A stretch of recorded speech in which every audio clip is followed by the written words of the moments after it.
بسم اللہ الرحمن الرحیم نحمدہ و نصلی و نسلم علی رسولہ الکریم۔ السلام علیکم ناظرین محترم۔ گزشتہ ایک دو قسطوں میں نے اپنے سفر ایران کا ذکر کیا تھا، اور ابھی تک وہ تذکرہ مکمل نہیں ہوا تھا۔ میں نے آپ سے عرض کیا تھا کہ ہم تہران گئے، پھر تہران میں وہ جو وہاں کی میں نے جو چند ایک خوبیاں دیکھی وہ پچھلی قسط میں نے بیان کی تھیں، یا چند ایک ان کی جو خاص باتیں تھیں۔ اچھا، ایران خوبصورت سرزمین ہے، مطلب وہاں کا کلچر اگر آپ دیکھیں تو اگرچہ وہ زمانہ تھا جب امام خمینی کی سختیاں بہت زیادہ تھیں معاشرے پر،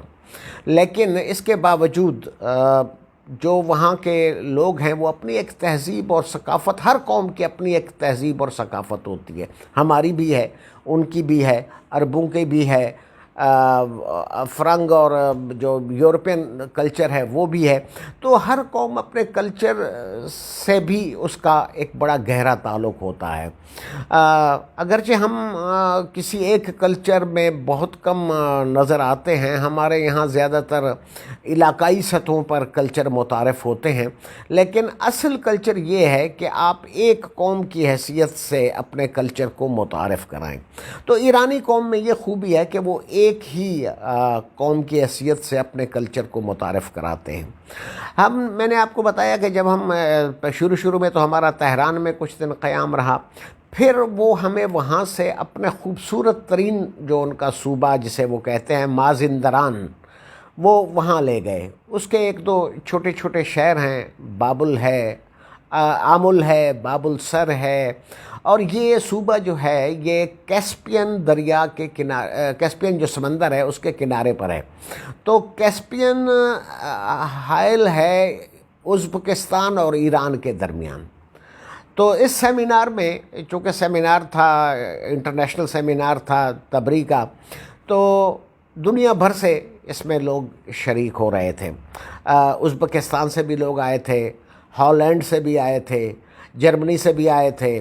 عرب کنٹریز سے، شام سے اور لیبیا سے اور مصر سے، وہاں سے بھی لوگ آئے ہوئے تھے۔ بہت بڑا سیمینار تھا، نو ڈاؤٹ انٹرنیشنل سیمینار تھا، اور تبری کو جس قدر اس سیمینار کے اندر جس قدر اس پر ریسرچ اورینٹڈ مقالے پیش کیے گئے، تحقیقی مقالے پیش کیے گئے،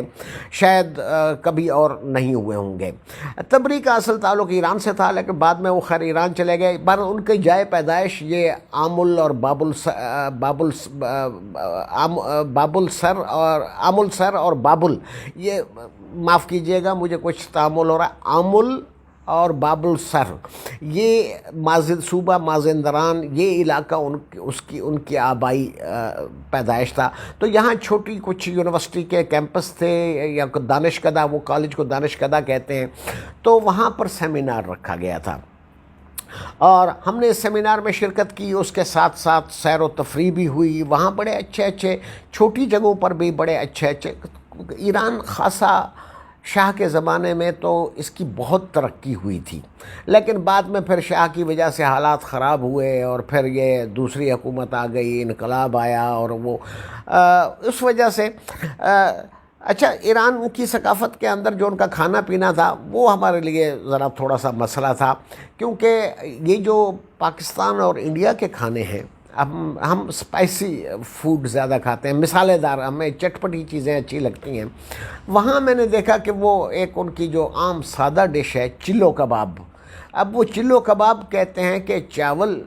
تھوڑے سے ابلے ہوئے یا تھوڑے سے فرائی کیے ہوئے، اور اس کے اوپر دو کباب، یہ ان کا سمپلسٹ کھانا ہے، اور ہر جگہ یہی کھانا کھایا جاتا ہے جس کو وہ چلو کباب کہتے ہیں۔ لیکن ہم چونکہ 5 اسٹار ہوٹل میں تھے، اور وہاں پر ہر قسم کے کھانے ملتے تھے، اٹالین، چائنیز، پاکستانی تو نہیں تھا، چائنیز تھے اور اٹالین تھے، اور تمام 6-7 ریسٹوران تھے اس ہوٹل کے اندر، آپ جہاں چاہیں جا کر کھانا کھا لیں۔ لیکن مسالے کے اعتبار سے، مرچ مسالے کے اعتبار سے ہمیں کسی کا کھانا بھی پسند نہیں آیا۔ اور ایک بات یاد رکھیے کہ وہاں جو بھی کھانا ملے گا اس کا ایک آئٹم چلو کباب ضرور ہوگا۔ یہ تو خیر ان کے اس کا ایک میں بتا رہا تھا آپ کو، دوسری بات یہ کہ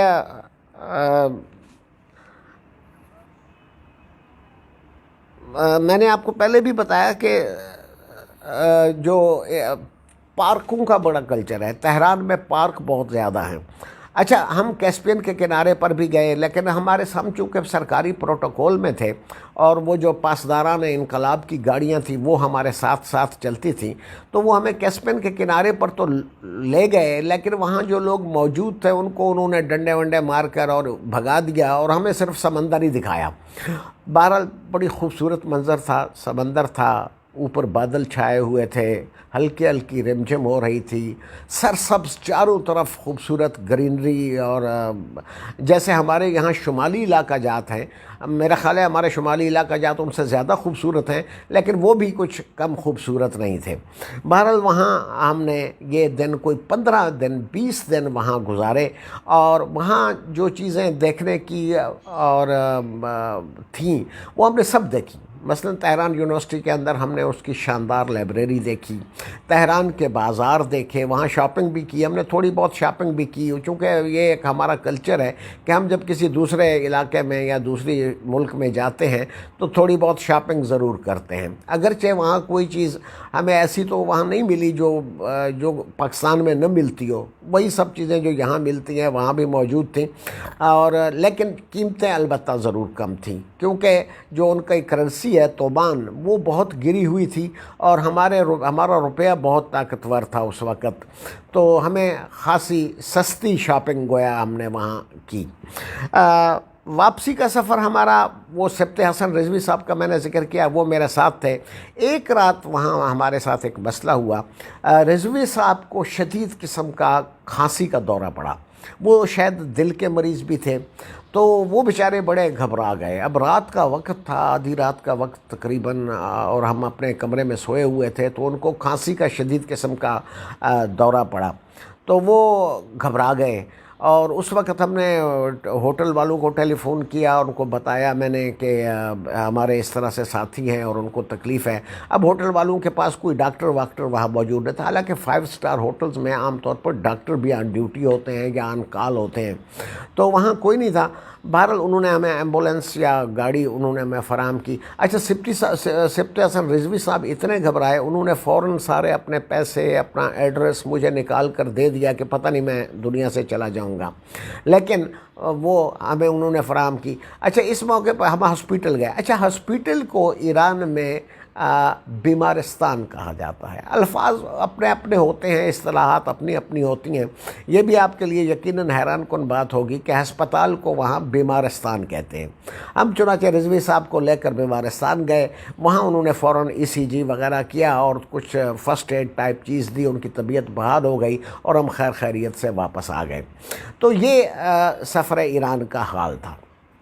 اور یہ تقریباً سلسلہ یہاں مکمل ہو گیا ہے۔ آج اس پروگرام میں مجھے آپ سے ایک کتاب کی پھر تعارف کروانا ہے۔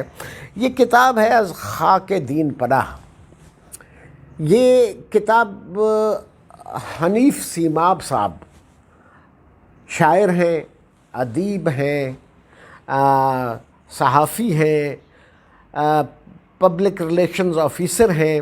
ان کی لکھی ہوئی کتاب ہے۔ اب تھوڑا سا آپ کو شاید یہ بات سمجھ میں نہ آ رہی ہو کہ یہ دین پناہ کیا ہے، تو یہ دین پناہ جناب یہاں دریائے سندھ کے کنارے پر 2 بستیاں ہیں جن کا نام دین پناہ ہے، ایک شرقی اور ایک غربی۔ ایک ہمارے یہاں توسا شریف سے بالکل قریب ہے، اور دوسری یہاں سے دریا کے مشرقی کنارے پر جو کوٹ ادو سے قریب ہے۔ اب دیکھیے کہ ہم سمجھتے ہیں کہ شاید بڑا ادب صرف شہروں میں تخلیق ہوتا ہے، یا بڑے مقامات پر تخلیق ہوتا ہے، یا بڑی سطح پر تخلیق ہوتا ہے، لیکن جس کو ہم مضافاتی ادب کہیں یا جس کو ہم علاقائی ادب کہیں، تو اگر ہم ان چھوٹی چھوٹی بستیوں میں بھی ایسے ہیرے اور موتی تلاش کرنے کی کوشش کریں تو ایک تاریخ کا تسلسل بن جاتا ہے، اور کوئی بھی بڑی تحقیق چھوٹی تحقیق سے یا مضافاتی ادب سے یا علاقائی ادب سے بے نیاز نہیں ہو سکتی۔ اب جب بھی پنجاب کے خطے پر کوئی تحقیق اگر ہوگی، یا اس جنوبی پنجاب جو ہم جہاں رہتے ہیں، اس جنوبی پنجاب یا سرائکی خطے پر اگر کوئی ادبی تاریخ مرتب ہو تو یہ کتاب اس کا لازمی حصہ قرار پائے گی، کیونکہ دین پناہ کی بستی میں سے ان صاحب نے، حنیف سیماب صاحب نے اتنے ادیب اور شاعر ماضی کے اور حال کے تلاش کیے ہیں کہ یہ ایک ادب بھی ہے، اس میں ثقافت بھی ہے، اور اس کے اندر ایک ادبی منظرنامہ بھی ہے، جس میں انہوں نے اپنے آس پاس کے تمام شعراء، ادباء، فنکار، قلمکار اور ایسی شخصیات کے تذکرے قلم بند کر دیے ہیں کہ یہ ایک یادگار کے طور پر یہ کتاب ہمیشہ یاد رکھی جائے گی۔ اس کے ساتھ ہی مجھے اجازت دیجیے، اللہ حافظ۔